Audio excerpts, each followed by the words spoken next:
Jealousy कितनी सही चीज है ना, ये इंसान की सैनिटी को एक सेकंड में खत्म करके उनसे ऐसी चीज करवा देती है जो कि कंप्लीटली अननेसेसरी होती है, एंड येट उनको फील होता है that it's the right thing to do. और इसमें अजीब बात तो ये है कि कई बार जेलसी दूसरों की चीजों को तो छोड़ो, अपनी खुद की चीजों से भी होने लगती है। अब इस वीडियो में आगे हम लोग सब कुछ डिस्कस करेंगे कि कैसे लोग इस जेलसी का शिकार बनते हैं, कैसे लोगों को अपनी खुद की चीजों तक से जेलसी होने लग जाती है, and the most important thing कि तुम कैसे इस जेलसी से बच सकते हो। इन सभी पॉइंट्स के बाद मैं तुम्हें अपनी खुद की एक ऐसी स्टोरी बताऊंगा जिसमें कि ये मेरे साथ हुआ था, एंड आई डोंट यूजुअली से दिस, लेकिन अगर ये वाली वीडियो शुरू कर दिया तो फिर ट्राई करना कि इसको एंड तक देख लो, क्योंकि by the end of this video तुम एक वैल्यूएबल लेसन ही अपने साथ लेकर जाओगे। Let me start with an example. अभी रिसेंटली वन पीस का एक एपिसोड 1136 आया था। अब जो लोग वन पीस नहीं देखते उनको मैं बता देता हूँ कि ये कोई नॉर्मल एपिसोड नहीं था, बल्कि ये वन पीस के one of the most beloved character कुमा की लाइफ स्टोरी के ऊपर बेस्ड था। कुमा एक ऐसा कैरेक्टर है जिसकी स्टोरी अगर कोई भी सुने तो फिर ऐसा हो ही नहीं सकता कि उसको वो कैरेक्टर पसंद ना आए। इस एपिसोड का नाम था कुमा's लाइफ, और ये एपिसोड पूरी तरह से इसी चीज पर बेस्ड था कि कैसे कुमा ने अपनी पूरी जिंदगी सफर किया, कैसे वो उन सफरिंग से बाहर निकला, कैसे वो स्टिल काइंड बना रहा, एंड कैसे उसने अपनी बच्ची के लिए अपनी ह्यूमैनिटी तक लूज कर दी। नाउ ऐसा हो ही नहीं सकता कि किसी को इतने खूबसूरत कैरेक्टर की बैक स्टोरी से नफरत हो, लेकिन लोगों को थी। पता है किनको? जिन्होंने वो स्टोरी कभी देखी नहीं। अब जिसने कभी वो स्टोरी देखी नहीं उसको आखिर इशू कैसे हो सकता है, यू मे आस्क। लेकिन उसको इशू इस बात से था कि लोग उसकी कहानी से ज्यादा इस कहानी की तारीफ करने लगे थे। नाउ आई नो कि कुछ लोगों के लिए थोड़ा सा कंफ्यूजिंग होगा, तो फिर लेट मी एक्सप्लेन। यहाँ पर उसकी कहानी है वो एनिमे जो कि उसको पर्सनली पसंद है, दूसरी कहानी है वो एनिमे जो कि वो नहीं देखता है, एंड उसकी तारीफ है IMDb एंड बाकी की सारी रेटिंग। जब ये एपिसोड रिलीज हुआ तो फिर every single One Piece fan was satisfied, क्योंकि इसको animate, voice dub and direct ही इतना ज्यादा ब्यूटीफुली किया गया था कि there was no room to complain, and rightfully so, जिसकी वजह से इसको IMDb पर 9.9 की रेटिंग मिली। कैन यू इवन इमेजिन कि how hard it is to satisfy every single person, even me. मैं भी जब कोई वीडियो बनाता हूं तो मुझे खुद को समझाना पड़ता है कि सब लोगों को मेरी वीडियो पसंद आए ये जरूरी नहीं है, हर कोई मेरे POV को अप्रिशिएट करे या फिर मेरे वे ऑफ एक्सप्लेनेशन को समझे, वो हो ही नहीं सकता। जबकि आखिर कितने ही लोग हैं मेरी ऑडियंस में। पर वहीं इस एपिसोड ने अपनी हंड्रेड्स ऑफ मिलियंस की इतनी बड़ी ऑडियंस में लिटरली सबको सेटिस्फाई किया, विच इज इनसेन, जिसकी वजह से हर जगह इसकी बातें होने लग गई। इंटरनेट पे हर किसी ने इसको अप्रिशिएट किया, एंड वहीं से इस जेलसी के सीड ने अपनी रूट्स फैलानी शुरू की। दूसरे फैंडम्स को ये चीजें पसंद ही नहीं है कि आखिर लोग उनके फेवरेट एनिमे की जगह इस एनिमे की तारीफ क्यों कर रहे हैं। आखिर है ही क्या इस एनिमे में? हमारे एनिमे को देखो, कितनी ज्यादा मारधाड़ है, कितना ज्यादा और अफाम है, इस एनिमे में आखिर है ही क्या? जिसके बाद they started to downvote this episode. बिना एपिसोड देखे, बिना उस कैरेक्टर को समझे, बिना कभी उसकी जिंदगी को जाने और बिना उसकी ऑडियंस के इमोशंस की परवाह किए, उन्होंने फॉर एब्सोल्युटली नो नीड डाउनवोट करना उस एपिसोड को शुरू कर दिया। जिसका रिजल्ट ये रहा कि वो एपिसोड जो कि ना जाने कितने क्रिएटर्स ने कितनी मेहनत से और कितनी स्लीपलेस रातों में काम करके बनाया था, इट वेंट फ्रॉम 9.9 टू 9.7। हजारों लोगों ने एक साथ उसे 1 स्टार रेटिंग देनी शुरू कर दी, because they had this cute little insecurity which couldn't handle कि लोगों को उनके फेवरेट एनिमे के अलावा भी कुछ और पसंद आ सकता है। अब शायद से तुम में से कुछ लोगों को लगे कि भाई ठीक है, 9.9 से 9.7 पर आ गए, उससे क्या ही फर्क पड़ता है, एनिमेटर्स को स्टिल उतना ही पैसा मिला, व्यूअर्स को स्टिल वो एपिसोड मिल ही गया, तो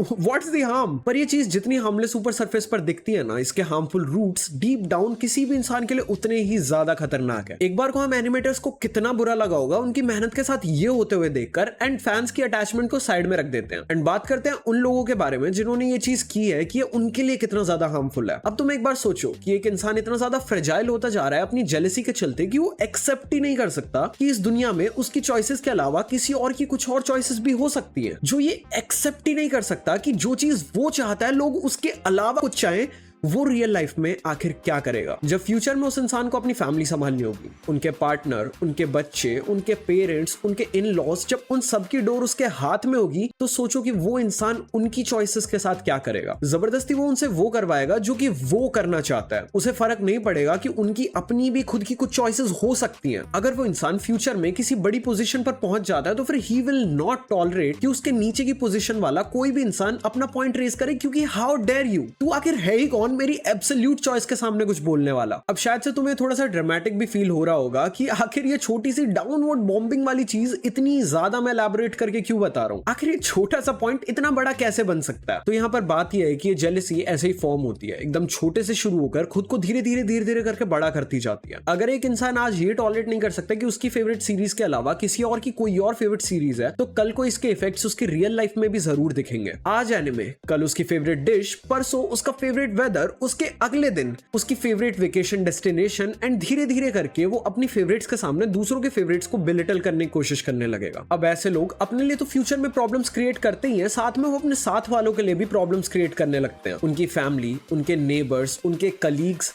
सबके लिए। नाउ इसका सॉल्यूशन सिंपल, एक्सेप्टेंस। जेलिसी की सबसे बड़ी दुश्मन होती है एक्सेप्टेंस। एक्सेप्ट करना शुरू करो कि हाँ, मेरी चॉइसेस के अलावा भी किसी और की कुछ और चॉइसेस हो सकती हैं। जो चीज मुझे पसंद है वो जरूरी नहीं है कि किसी और को भी पसंद हो, और ये भी जरूरी नहीं है कि उनकी चॉइसेस को मैं अपने सर पर चढ़ाऊं। मेरी अपनी चॉइसेस हैं, मेरी अपनी जिंदगी है, सामने वाले की अपनी जिंदगी और अपनी चॉइसेस हैं। मुझे ये एनिमे पसंद है पर तेरे को नहीं पसंद, और वो एनिमे तेरे को पसंद है लेकिन मुझे नहीं पसंद, फेयर इनफ। तेरी चॉइसेस अलग है, मेरी चॉइसेस अलग है, और वो कभी भी एक नहीं हो सकती। अब जैसा कि मैंने बोलता कि लोगों को कभी कभी अपनी चीजों से जेलसी होने लग जाती है, तो व्हाट वाज इट? तो ये चीज थोड़ी और कॉम्प्लिकेटेड है। अगर पिछली प्रॉब्लम पोकेमॉन वर्ल्ड में एक पोकेमॉन थी, तो फिर ये उसका इवॉल्व वर्जन है। अब मान लो कि दो लोगों को एक ही एनिमे पसंद है, एंड फॉर बेटर अंडरस्टैंडिंग मान लेते हैं कि वो एनिमे वन पीस है। अब दोनों को वन पीस ही पसंद है, तो फिर वहां पर कोई प्रॉब्लम नहीं होनी चाहिए, राइट? रॉन्ग, क्योंकि ये बीमारी उन लोगों को भी अपना शिकार बना देती है जिनकी चॉइसेस सेम है अबाउट अ सर्टेन प्रोडक्ट। जैसे वन पीस वर्ल्ड में जिन लोगों को ये बीमारी है, उनको हम लोग यूजुअली बोलते हैं जोरो फैंस एंड सांजी फैंस। अब ये लोग एनिमे भी सेम देखते हैं, इनको मजा भी सेम आ रहा है, एंड ये राइटर एंड डायरेक्टर की मेहनत की भी सेम रिस्पेक्ट करते हैं, लेकिन स्टिल ये दोनों उसी राइटर की इतने मेहनत से लिखे हुए दो इतने ब्यूटीफुल कैरेक्टर्स की मां बहन करने में एक सेकंड भी वेस्ट नहीं करेंगे। इसमें भी एक बार वो रेटिंग वाला सीन हुआ था जहां पर कि वानो आर्क में एक स्पेसिफिक एपिसोड में जोरो के हाइप सीन्स कुछ ज्यादा ही थे, जिसके बाद की सांजी फैंस ने उसको डाउनलोड करना शुरू कर दिया। नाउ कहां गया तुम्हारा वो प्यार वन पीस के लिए? कहां गई तुम्हारी वो ग्रेट स्टोरी जिसके लिए तुमने अपनी लाइफ के इतने मंथ्स लगाए हैं? अब मैं एक जोरो फैन हूं and I like his character more, लेकिन still I love Sanji too, and not only him, I love Chopper, Usopp, Franky, Nami, Jinbe, Brook and Robin. I love every single of them. मुझे पूरा One Piece crew पसंद है because that's what the writer wanted, that's what One Piece teaches me, and that's what this story teaches me कि हर एक character का जो भी इस क्रू में है उसका अपना एक मेजर और अलग रोल है। भले वो तुम्हें कितना ज्यादा सिली लगे, वीक लगे, कुछ भी लगे, लेकिन अपनी जगह पर उसका अपना एक मेजर रोल है। उन सब ने इस क्रू के लिए बहुत कुछ सैक्रिफाइस किया है, जो कि मैंने अपनी खुद की आंखों से देखा है। तो फिर how can I hate any single one of them? And that's why this evolved version of jealousy is more dangerous. क्योंकि चलो पिछली वाली में तो ये था कि सामने वाले इंसान ने ये स्टोरी नहीं देखी, उसको इस कैरेक्टर के बारे में नहीं पता, उसने इसको सफर करते हुए नहीं देखा, उसने इसके सैक्रिफाइसेस नहीं देखे। पर इस इवॉल्व वर्जन में तो दे सो एवरीथिंग, तो फिर how can they hate their own thing? And regrettably इस इवॉल्व वर्जन वाली जेलसी को ठीक करना पिछले वर्जन से थोड़ा ज्यादा मुश्किल है।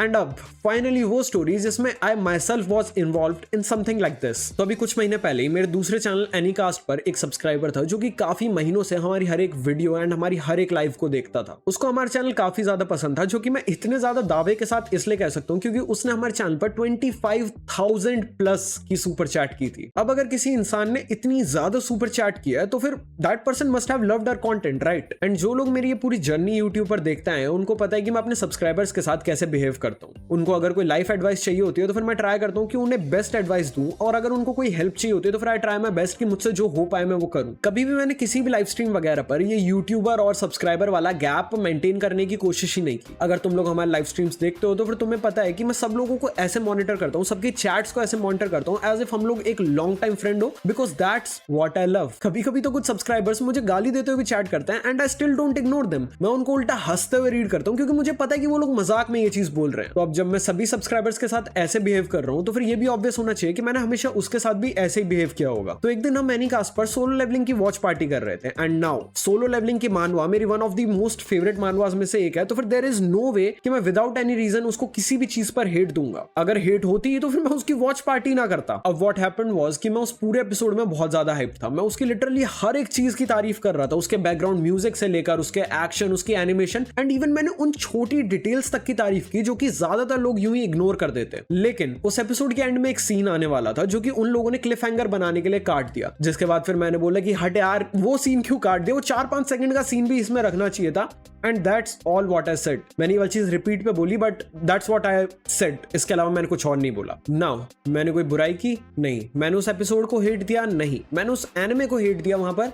नहीं, उल्टा मैंने पूरे एपिसोड में उसकी तारीफ की, उसके बावजूद वो इंसान मुझे सुनाने लगा कि तुम जैसे लोग तो हमेशा इनके ऊपर हेट ही करते हो एंड इतना अच्छा एपिसोड था, मुझे तो अच्छा लगा, क्यों बेफालतू हेट वगैरह देते हो, एंड वो मुझे सुनाने लगा। नाउ मैंने आखिर कब हेट दी? मैंने सिर्फ अपना जेन्युइन रिएक्शन दिया and I should have the right to give my non biased genuine reactions and that's what I did. अब मुझे ये चीज बिल्कुल भी नहीं पसंद कि कोई अपनी चॉइसेस के सामने एंड अपने पीओवी के सामने दूसरों की चॉइसेस एंड पीओवी को दबाने की कोशिश करे, जो कि अपनी चॉइसेस के सामने दूसरों की चॉइसेस को कुछ समझे ही ना। तो मैंने उसे सुना दिया कि भाई सिर्फ तेरी ही चॉइसेस नहीं हो सकती, right? And that was the last day जब मैंने उसको हमारे चैनल पर देखा था। नाउ मैंने आखिर तुम्हें ये स्टोरी क्यों सुनाई? तुम्हें ये बताने के लिए कि उसको ऑफेंड करके उसकी चॉइसेस के नीचे अपनी चॉइसेस को ना दबने देकर मैंने डेफिनेटली एक फाइनेंशियली बुरा स्टेप लिया, क्योंकि of course he was the biggest donator of my channel, but what matters the most is my freedom of choice and that's the route you should take in your life. तुम्हें अगर कोई series या फिर कोई character पसंद है तो फिर that's good, पर कोई तो रीजन होगा ना कि किसी और को कोई और कैरेक्टर पसंद है, तो appreciate their choices and if they don't appreciate your choices then just